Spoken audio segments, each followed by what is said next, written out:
When rendering the soundscape for a world where evolution has taken a turn, where instead of lions roaming the plains, you have dragons flying the skies, believability is key. People who follow Factor 5's work know that audio is one of our key focuses. If we're going to have these realistic-looking dragons that move realistically, the sound is just as important in terms of selling them as believable creatures. So the team set out on an expedition to the San Francisco Zoo to record the sounds of all types of animals. Of course, we're recording the bears and every large creature, but what's surprising really, if you go to the zoo and you listen in,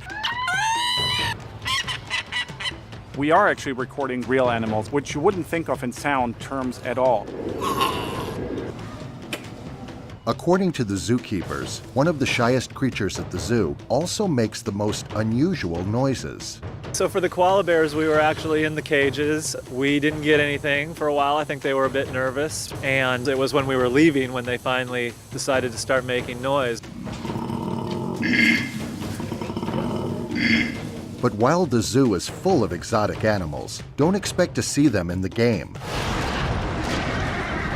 The fantastic creatures are based on real-world animals in many cases. So we, for example, have a pretty giant rhino-based creature. But of course, in terms of sound, we want to base it on elephants, rhinos, going into that direction. The PS3 is able to do sound the way movies have been doing it for the last couple of years, so we need to use the same techniques. A sound library always tries to go middle ground, and you don't want middle ground, especially not when you're talking about a massive giant which is smashing through the world. So when you're creating a movie, you go out and record individual sounds for that movie, and that's exactly what we're doing here for the game. The coolest sound we got today probably was the hippo in the beginning when he was coming out of the water and doing this weird noise.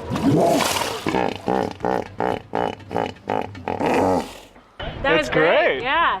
Afterwards, they started feeding them apples and a little bit of everything actually, and they were enjoying that quite a bit and chomping down on that, so got some good sounds doing that too. While the animals were usually kept safely behind bars, the sound team always had to be careful not to get too close. Having the lions lunge at me was by far the most exciting thing. I've never been about 10 feet in front of a lion while it's just jumping right at me, so that was really exciting. And on occasion, the zookeepers led the team into locations strictly off limits to the general public. Hi, we're going to go in here and you're going to see the bears up close, and there's bars, and I want you to stay well away from the bars because if you stick any equipment or fingers, they will be gone.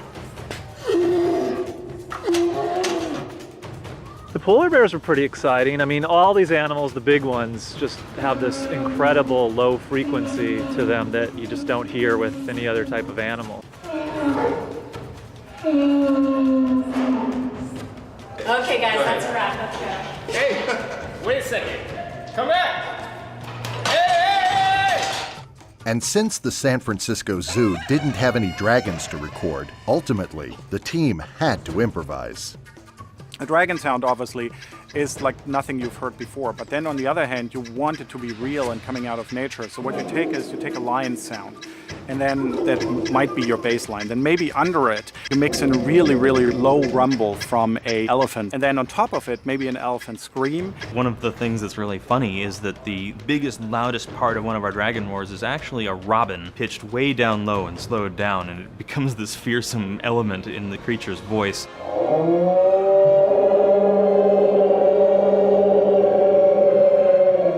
All of that really blends together. To the human ear, you subconsciously get this feeling this is a real sound, but you cannot really pinpoint it. And that's really the trick with sound design. It's not funny. Come on.